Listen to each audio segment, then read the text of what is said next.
Tusis atau batuk kokol dikesan di Terengganu setakat ini. Perkara itu disahkan Pengarah Kesihatan Negeri, Datuk Dr. Kasmani Embong.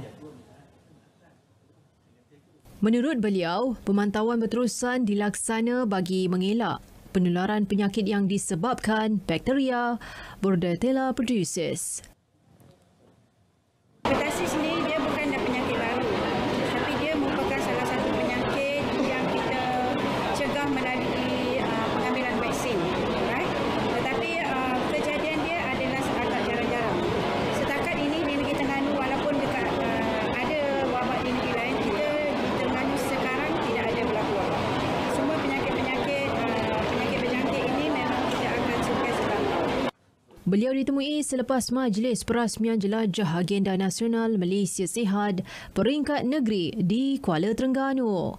Mengulas selanjut, beliau berkata, wabak influenza di negeri itu masih terkawal susulan pemantauan secara mingguan. Pesakit yang mempunyai simptom segera dirujuk ke hospital bagi mengelak penularan kes.